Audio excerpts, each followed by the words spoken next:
ตรงก็ไปฟิวขนาดผู้มวยเราเช็คตามที่ความพร้อมของผู้มวยที่มาเร็วมาช้านะครับ เราบอกแล้วว่าไม่ได้ตามบริการนะที่ไปตรงเขาจัดใหม่แต่ถ้าว่าเขาจัดใหม่จัดใหม่มาว่าแดงมาน้ำเงินมาระบุเป็นคู่ครับดูครับความพร้อมของนักมวยครับเอาความพร้อมของนักมวยจะอ่านโคตรก่อนเลยอ่านก็ถือคนนี้เพิ่นต้องเข้าใจอธิบายตลอดว่าเมื่อเราเข้าต้องเป็นแบบนี้อาจารย์อ่านแต่นั้นอ่านก็ถือได้คู่นี้คู่นี้ขนาดอาจารย์มีตามไปแล้วกันไม่ได้ชมหรอกนะทุกไม่ว่าท่านไม่ได้อ่านไม่เข้าใจเลยยกตอนนี้ที่หนึ่งครับหลุดช่วงดาวรุ่งต้นกล้าโดยซอฟต์พาวเวอร์รุ่งเจริญอะไรยกเลือกกัน2 วันนะจากละพันตัวน้อยครับต้นกล้าพันปีมาดีมาอนาคต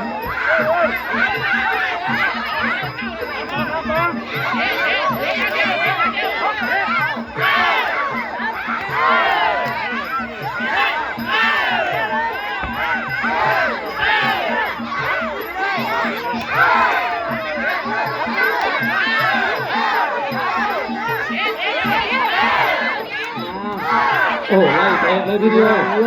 โอ้ทีมงานนี่ครับ20 คนจะพอพี่น้องทีมงานขวากินขวาแอดสมบูรณ์โอ้ดูตาแดงที่เป็นด้วยนะครับจับยันขวาซ้ายเอ้าตัวเล็กตีตัวใหญ่แล้วเอ้านี่เลยไงเพชรพากินไปของเสียท็อปน้องสนุก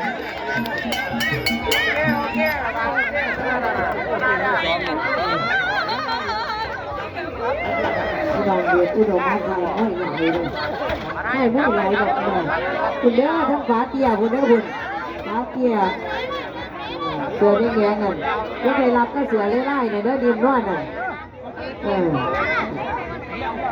รับก็ฝาเตี้ยคุณเด้อแล้วก็จะไปรับผิดคนนะดิมร้อนดิมห้องถาม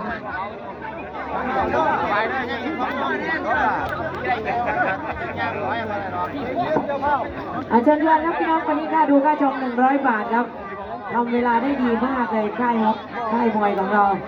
เพราะว่าคู่แรกได้ชก2 ทุ่มครึ่งเองทุกวันนี้บอกเลยว่ายากมากๆนะคู่แรกได้ชก2 ทุ่มครึ่งเองขอบคุณอาจารย์วิจารณ์มวยตู้เอาละครับพี่น้องมาตามกันต่อครับยก2ครับไอ้หนูตัวน้อยเพชรพาคินกับเพชรนาคีว่ากันที่3 ยกกับ20,000 บาทครับคู่นี้ตำบลวงงามกับตำบลกุดปลาทายครับเจอกันกุดยางอำเภอเดชนะเราเจอกันในที่12 กลางวันครับกลางวันที่เสมอน้อยเพชรนาคียก2ครับนาคีแปลว่าพญานาคตัวนึงนะครับเพชรมาขึ้นกับเพชรนะพญานาคจะต้องพญานาคตัวขึ้นเอาละครับนี่ครับเพชรนาคีผู้ใหญ่ดูนอยู่ไหนเอ่ยผู้ใหญ่ดูนทองราอาจารย์พิจารณ์ในตู้ที่ประชาสัมพันธ์ด้วยครับมาดูครับยกนี้ยก2 22 กิโลครับพี่น้อง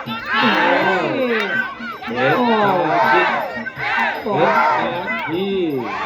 เจอเพชรครับเพชรเจอเพชรขายกับเพชรเอาเพชรเป็นเกียร์ครับคุณเพชรเป็นเกียร์ยังไงมาคิดกับนาคีใครจะเก่งใครจะแกร่งใครจะกล้าใครจะเป็นเงินแสนในอนาคตแรงเกียร์มาตัวต้นน้ำความน้ำมันสุดยอดเพชรครับต่อครับเพชรนาคีท่านี้ก็เป็นนักชาทับแขนใสเลยครับเราจะเก่งของเราดูว่าเกี่ยวขวาเข้าไปเพชรนาคีนายจ้างจะสุขสมบูรณ์เป็นประธานนะครับ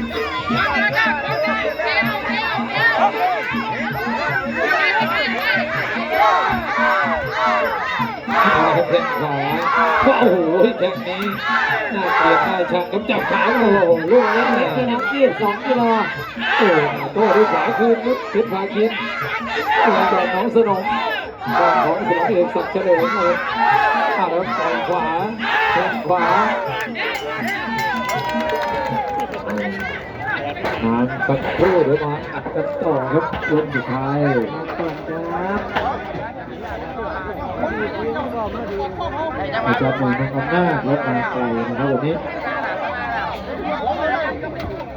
ผู้มวยครับวันนี้มวยเรามาเร็วครับ2 ทุ่มครึ่งครับตอนนี้คู่ที่4ครับทำเวลาได้ดีมากค่าตัวรับน้ำขาเตี้ยครับมาจำนักอาจารย์พีชาครับเด็กเข้าใจครับทุนการศึกษากับคุณหมอสมควรครับนี่ธรรมลงบอกให้แยกแยะนะครับหัวหน้าคณะนักมวยค่าตัวอยู่กับป๋าเตี้ยตรงโซฟามัดจำอยู่ที่อาจารย์พีชาตรงนี้ทุนการศึกษาอยู่ที่คุณหมอสมควรเอาตามนั้นนะครับมันจะได้ไม่สับสนกันรับเป็นจุดๆไปครับเอาบนเวทียกสุดท้ายครับรับเฉพาะผู้ชนะเด้มันจำนั่นเพราะเป็นว่าผู้แพ้กับมารับเด้นึกว่าเข้าใจกันที่กาต้องให้บอกมันนั่นอยู่เอาแต่ผู้ชนะเองมารับเพราะเป็นผู้แพ้มารับเนี่ยมาดูครับสุดท้ายครับท่านผู้ชมครับเดี๋ยวที่สามแล้วไอ้หนุ่มคนน้อยจะ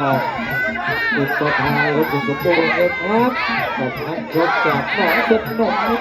ดูแล้วยกสุดท้ายดูครับตัวใหญ่กว่าสูงกว่าเล็กน้อยนะครับ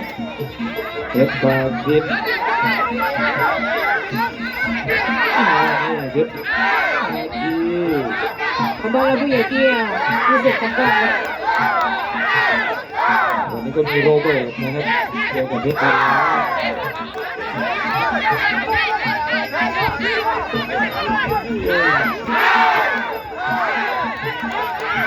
โอ้โหไล่เตะแล้วครับตอนนี้ดันเสียบนะครับโรเบิร์ตกับ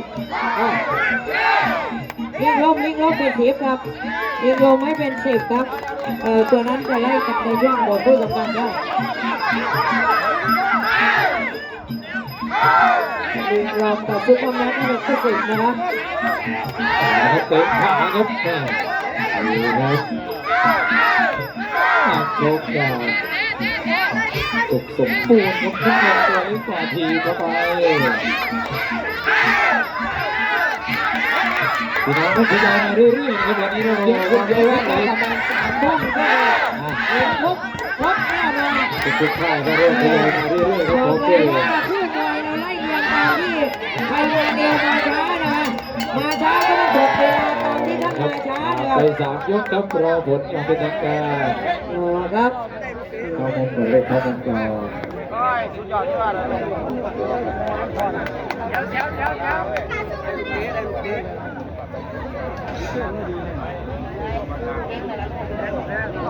คำตอบสุดท้ายครับของคู่นี้ไปที่สุขสมบูรณ์ครับนี่เพชรนาคีสิทธิยอดเพชรดีด้วยครับหรือว่าณเรืองชัยนะครับมาครับคู่ต่อไปลูกแล้วสิจบได้ยกหนึ่งคนยังนะลูกเอาบ้างบอกเอาบ้างนี่หัวบอกหัวเอาลูกสามหัวบ้างบอกมาเลยเก็บดึง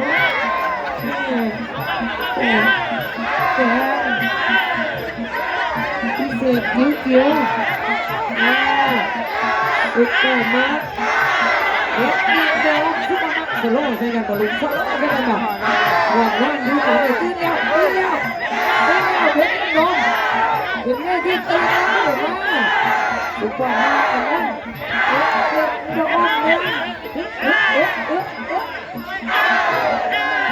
สุดยอดเลยอันนี้ท้องแล้วไกลหน้าตีแบบที่เราไกลหน้าตีกันทีนักแค่เลยทั้งสอง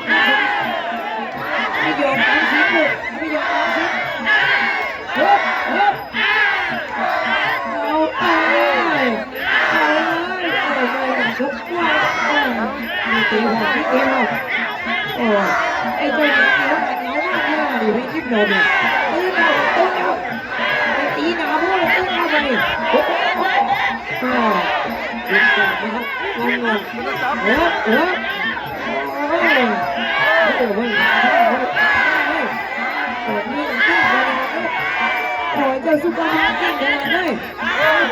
สุดก็อย่างนี้ใส่มาแล้วถูกผ่าได้ไหมใส่มาผ่าได้ไหมเฮ้ยพ่อเฮ้ยเอ็มโดชุดได้ไหมอยู่ที่เท้าเดียวอยู่ที่เท้าเดียวตัวใกล้เลยตัวพ่อมาใกล้เลยโอ้โหมัดเลยมัดก็เนี่ย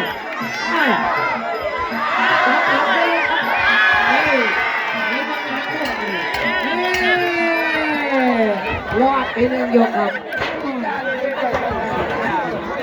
นักขนาดนั้นไอ้เป็นไผ่ระวังครับอีซ่าเลยไอ้เจ้าแดงนี่ว่ากันเหงาว่านี่ไห้เลยสิว่านี่มันเจ๊ได้ระบายเจอมัดกันแล้วกัน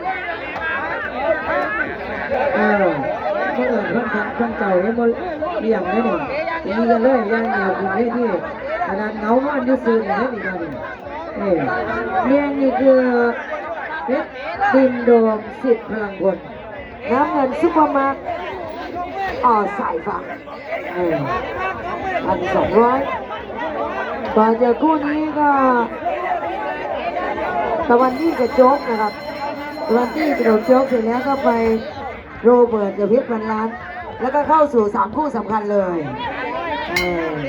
ตามนั้นนะครับซื้อหรือยังลูกซื้อหรือยังผมแนวน้อยขนาดนี้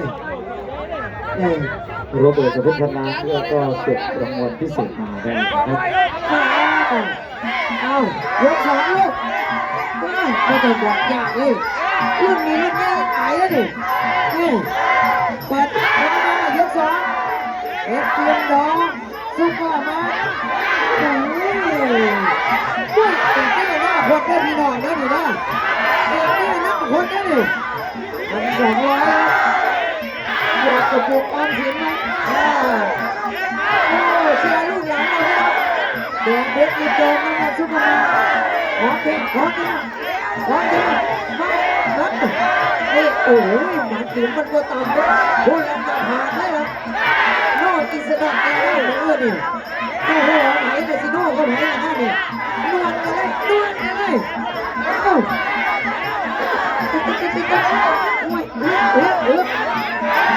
ตัวหมอทีมน้องช่วยนะ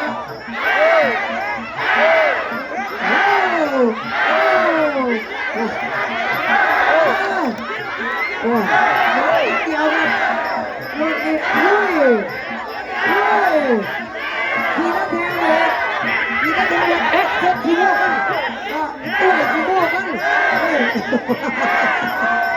โอ้ยหัวใจยิ่งใหญ่เลยหัวใจหน้าคนนี้นะดีโอ้โหมีด้วยเลยเล็กนิดเดียวซุปเปอร์นะเอาตัวนั่งแล้วเอากรรมการนั่งตัวเอากรรมการเชื่อลูกหลานโอ้ยบอลไทยนี่แกเองนี่น้ำมูกเบี้ยสีแล้วนี่น้ำมูกเบี้ยสีแล้วเราต้องสร้างข้อสองลูกอีมาเลยอีซ้ายไปเลย2 ยกไปเนี่ยหนาโค้ศกอีกน้ำมูกเบี้ยสีมันเนี่ยหนาโค้ศกเลยลบกันก็ได้โน่ดีไม่ใจว่าใดที่ทักงานเลยตั้งตีสร้างเลยมันบอกว่าไผ่เป็นไผ่แล้วตีโดนแน่โอ้สองเก่าก็ถึงใจถึงตีแล้วได้ส่งเสียงจะหน่อยอยู่คู่ต่อไปก็ตะวันที่กับโต๊ะนะครับเป็นสมาธิพร้อมแล้วก็จะไปที่โรงเหมือนกับเพชรพันล้านใช้งานกันมาแล้วก็เอกพิเศษครับก้องตะวันกับพรเพชรนับ 1ขอไข่ฟ้าสีทองนับ 2นับ 3ตะวันเดือดกับคำแพงจ้าที่สำคัญตรงนั้นนะเป็นยากมาครับขอบคุณผู้ใหญ่ใจดีผู้ให้การสนับสนุนพื้นที่ตรงนี้สวนอาหารเด็ดอุดมฟิชชิ่งพาร์คเด็ดอุดมขอบคุณสุทธิพงษ์การพิมพ์นะคะขอบคุณอาจารย์ที่จัดมวยตู้และก็ทีมงานใจผู้ประสานงานประสานกู้มวยยกสุดท้ายแล้วนะลูกนะ เต็มที่แล้วนะลูกนะตีกันไปเลยตีนักแข่งแหวนยกสุดท้ายแล้วเอ็ดเอ็มโดนซุดต่อมากับหัวตามึนตาโอ้สั่งกันมาตั้งแต่ยกแรกตอนนี้ยกสุดท้ายก็พี่น้องยกสุดท้ายเสียงกันเลยกันเลยยกค่อยสุดท้ายลองว่าที่คือได้ทุกทีได้รอบทุกทีรอบอีหยังไปโอ้เราไม่ไปโซ่โบกไม่การเขาได้ไปโซ่โบกเลยอ๋อแอดมินโดมใช่ไหมครับอ๋อเสียเบี้ยเสียก็เอ็ดอย่างเล็กกับแค่ได้เลยนี่บอกเลยเอ็ดกับปลายังสุดท้ายโอ้ยน่าคนที่ละมีทักแนวเวียนพุทธหนุ่มจองพ่ออีกเฮ้ยเอ๋อีก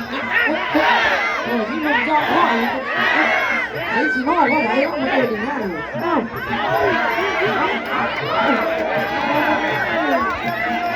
ี่ไม่อยากรับไปใจสบายเอาอีกนี่มันว่าการตัดแบบนี้ด้วยเรียนสอนเขาเหงานอนเลยเรียนสอนเขาเหงานอนเลยตามมาดูกันนี่ลิงโดเนี่ยสุดยอดเลย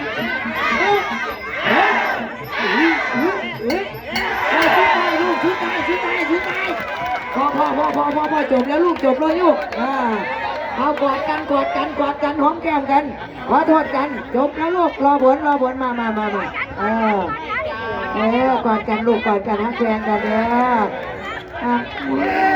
ขวดอารมณ์คุ้มหวังว่าเนี่ยว่าเลยโอ้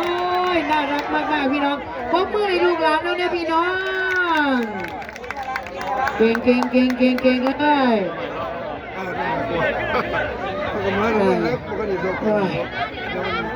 เอาว่าจ้างกระดาษเหนียวนอนตีนกันได้ตีไส้เลย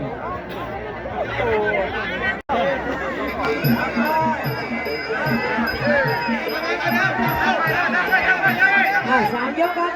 มี10,000 กับ 800นะนี่พี่น้องคู่นี้เนี่ยมันไม่ธรรมดานะนี่ขอเป็นเลือดด้วยนะครับเป็นลมแล้วครับเป็นเลือดซอย14ซอย17ดูครับโอ้โหเป็นยังไงนี่เพื่อนแล้วตีได้ไหมยัดขวาเข้าไปโอ้โหมาอีกเราแดงซุปเปอร์แม็กน้ำเงินรุ่นเล็กๆ10,000 กับ 800นี่ธรรมดาเลยทุกการศึกษานี่ลงจิตผู้เลยที่วานิชนาล้วนยังจะเป็นข้าวสายฟ้า10,000 กับ 800เชื่อจิ๋วทีมงานโตสายฟ้าสอนนักรู้ผมไม่ได้เราดูเลยที่เองลงยังที่คนนี้มาเลยดูที่คนนี้ตกมาเลยเท่รู้เลยที่รู้เร็ววิสุทธิ์โอ้จิ๋วจ้ะหัวใจอาวุธไม่จิ๋วเลยไปขอลีลาดูครับก็ชื่อเพลงเด็กๆของเขาก็เพชรต้องแสงนะครับผมเล็กเพชรต้องแสงกินก็เหลือเชื่อเพชรจุดทองขึ้นมาเป็นขึ้นมาเดี๋ยวเราไปจากเรื่องโซ่ยกที่ไหนนะพี่น้องยกเลิกกันนะเพชรต้องแสงเพชรต้องขึ้นที่เราจะโต้เดินติดตามด้วยนะครับกับคนๆดีๆนะครับแต่ละที่3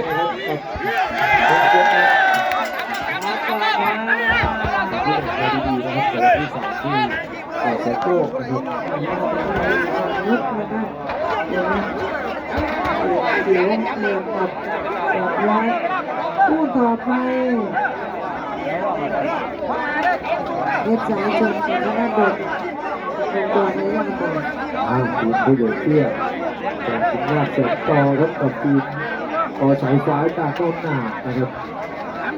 เหมือนกันครับดูนะ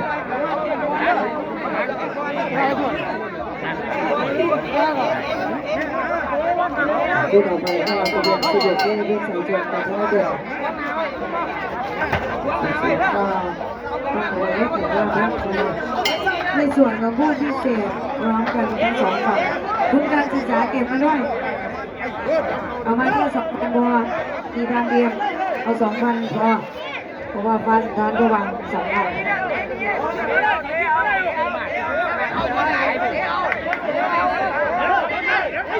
อ้าวรุ่นจิ๋วพี่น้องจิ๋วแต่แจ๋วครับยก2ยก3ยกเอาวัดกันเลยลิงน้องที่เตี้ยแดงที่ไม่ต่างกันโอ้ยกอดไว้แต่3ยกก็พอแล้ว ยกกันต่อครับยกสองผู้ใหญ่เตี้ยสั่งลุยเลยครับยกนี้ขาไม่ได้เลยดึงลง ยก2ลุยเอาใจฟ้าครับใจเจ๋อนี้ดึงลงเลยก่อนเจอลุยโดนตีเลยผู้ใหญ่เตี้ยสั่งเลย จิ๋วแต่แจ๋ว วางนิดสั่งลุยผู้ใหญ่เตี้ยสั่งเจอย ก2ยก2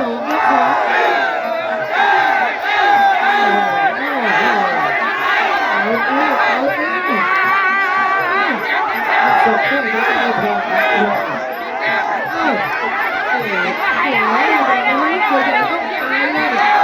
ยุ่งใหญ่ๆก็ตายเลยเลี้ยงน้องพ่อโอ้ยกสอง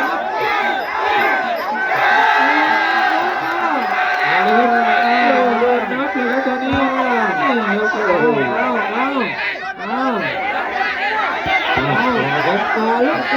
ลุยได้หมดครับลิงเลยลุยกันเสีย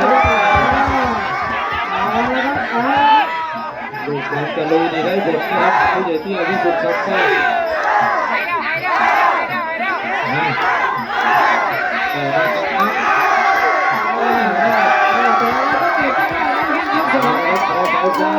2 ยกผ่านไปแล้วอย่างนึงยกละมานี่หักม้อหมาขนาดที่มันดูที่เกิดดูจะไม่ได้หักม้อหมาเพชรสายชนกับพระดลเตรียมนะครับผู้ต่อไปครับ เห็นเด็กของลุงที่จิ๋วนั่งบ่อยนี่เจอไปรุ่งพิชิตฟ้าเด็กอุดมครับพิชิตฟ้าเด็กอุดมโดยปาเตี้ยเทศักดิ์หลักสิริแต่พิจารณ์โดยตู้กระจายไทยบรรยากาศแต่วันนี้ที่จอดรถจอดลาที่ว่าเวทีของเราเนี่ยโอ้โหสถานที่กว้างขวางสะดวกสบายในส่วนอาหารสุดยอดเลยพี่น้องผ่อนคลายบรรยากาศอาหารอร่อยๆเรียนเพราะอย่าลืมนะสวนอาหารฟิชชิ่งพาร์คเดชอุดมบริหารงานโดยต่อเตี้ยบริษัทได้เลยพี่น้องเราตั้งใจมาใช้บริการกันได้ยกต่อไปกับยกสุดท้ายครับจิ๋วแต่แจ๋วครับอีก1 ยก10,000 กับ 800สุดท้ายไม่มีถอยเหลืออีก1 ยกไอ้ชัดๆให้ชัดเจน ผู้ใหญ่เตี้ยสั่งเดินเหมือนเดิมครับ เอาให้ชัดๆ สายตาก็อย่าถอยมากครับโดนนะครับอย่าลืมมาลุ้นครับทำอยู่นะสายฟ้าอย่าไปถอยสายฟ้าสุดยอดครับจากนี้ไปนะครับ สุดท้ายครับดูอารมณ์ดูกันนะ สายฟ้าโอ้โหไม่มีเลยก็ได้เอาโอ้โหไม่ได้ที่ไหนเลย สายฟ้าอย่าถอยก่อน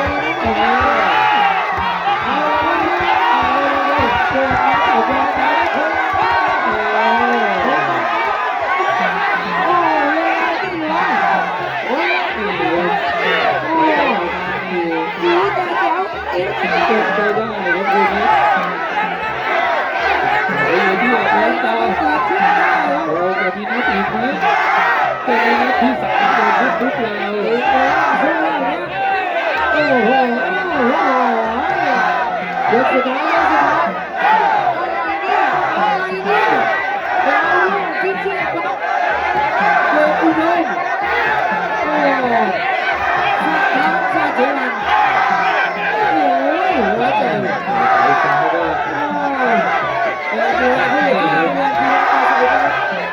ผู้สถานการณ์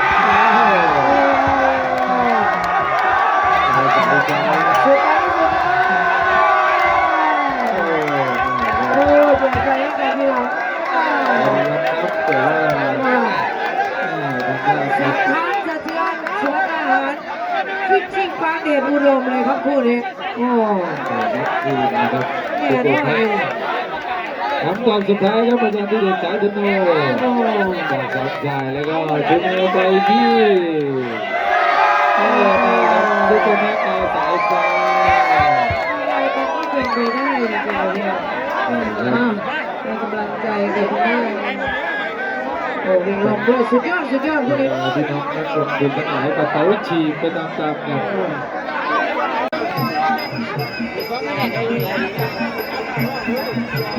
ครับมาดูคู่นี้ครับเป็นสายชนไม่ว่าจะเป็นก้างจำปีนเป็นสายชนครับนี่มือกำลังเก่งขึ้นมาครับ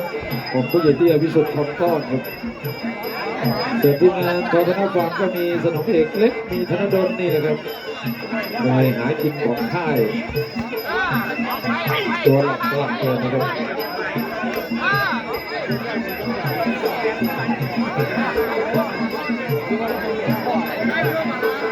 ผมผู้ใหญ่ที่รุ่น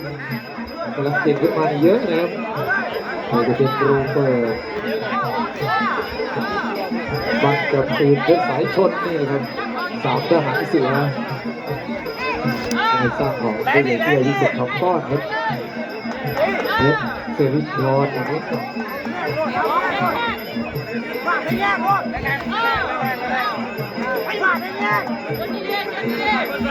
แล้วก็เล็กๆที่จริงๆของผู้ใหญ่ที่ครับเพชรบ้านแสนนะครับอยู่เท่ากันโลกกินยากมาเป็นต้นแสนช่วงนี้กำลังพักนะครับอ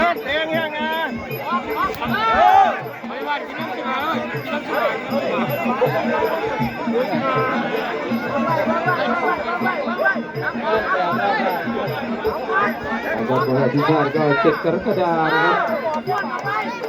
นี่ก็พี่น้องคอยติดตามผลงานของเป็นกินดีอีสานใต้ครับอาจารย์บริหารที่ชาติเดินที่ไหนเดินหลังจากคุณไม่ได้นะหลังจากคุณนี้นะครับให้เป็นฟ้าสถานยายไหมส้มตำนะครับกับอีธานดีลูกของ2 ห้องครับเตรียมเลยนะครับรับน้องไปใส่เลยครับฟ้าสถานกับอีธานดีครับแล้วก็จะเรียนเชิญอาจารย์ทุกวันก็มาเป็นดีอาจารย์บอลอภิชาตินะครับแล้วก็ของเราด้วยเนาะขอบคุณครับของเราไปผู้พิเศษผู้เดียวไปนะครับก็แจ้งให้ได้รับทราบล่วงหน้าว่าผู้ต่อไปเป็นผู้พิเศษระหว่างฟ้าสุดท้ายกับทีมทางเบียดเดินไปด้านหน้าผมเลือกเราเบียดูสักแล้วคุณนิ่มนอนลูกปัตตุลีแล้วก็จะไปในโบนนะคะแล้วต่อไปเป็นยกที่2ครับบนเวทีนะครั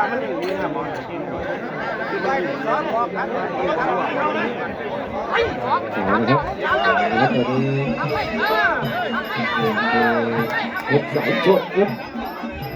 สายน้ำมรณะครับเพชรสายชนครับ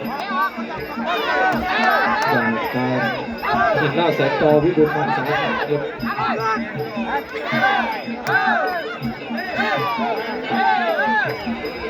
ดูวันนี้ธนดลครับ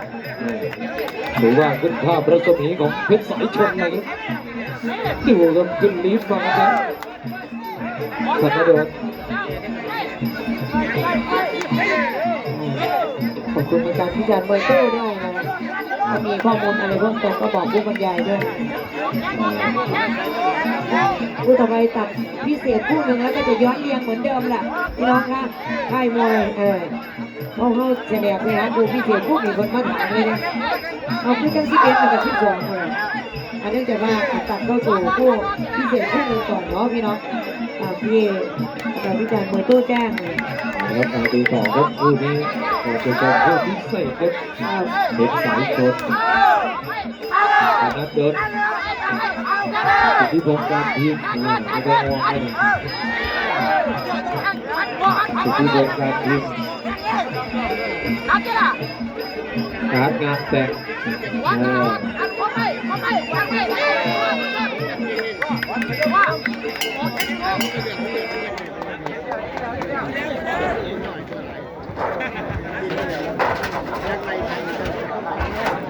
คู่ต่อไปก็ฟ้าสถานกับอีธานบีมนะครับเกิดรองนะครับ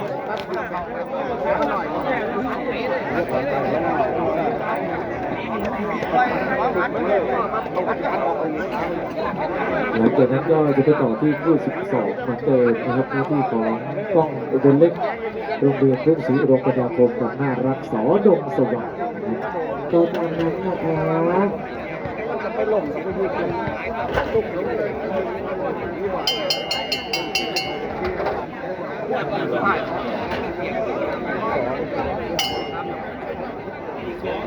ต่อมาเป็นเรื่องสุดท้ายสายชนชักน้ำดนน้ำมันครับชื่อขึ้นที่หลังคือรับรวมน้ำเงินนะคะชื่อขึ้นก่อนคือแดงนะครับ มาดูต่อครับยก 3ครับยกสุดท้ายแล้วนะครับยกสายคงกับนัทโดน ลงตัวกันแล้ว4,000ครับฟ้าสุดท้ายกับยีดามเบียมครับคือเราไปแจ้งแล้วนะคะผู้มวยนี่มารับตัวไปแจ้งเลยครับอยู่แดงเลยน้ำเงินชื่อขึ้นก่อนคือแดงชื่อขึ้นที่หลังคือน้ำเงินใส่กางเกงพยายามให้มันตรงสีตรงปมนะคะ เอ้าแล้วก็ ได้เชียร์อย่างสบายตาสบายใจ เอาไปจ้วงด้วยเข่านะครับทีเอาไว้ครับเป็นสายชนธนดลล็อกมาตีได้ไหมธนดลเอายังขวางได้ครับเป็นสายชนขวางแล้วตีหลังไปทีนึง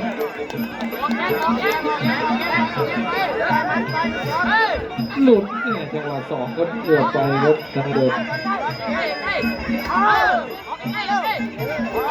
เป็นของเสือท็อป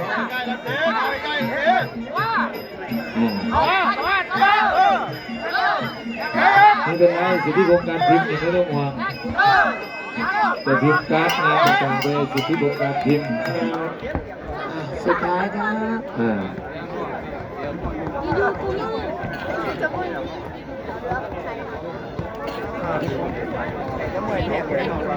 นะครับไปที่ตามภาพตามสายตานะครับเป็นสายชนสิทธิ์ผู้ใหญ่เตี้ยครับ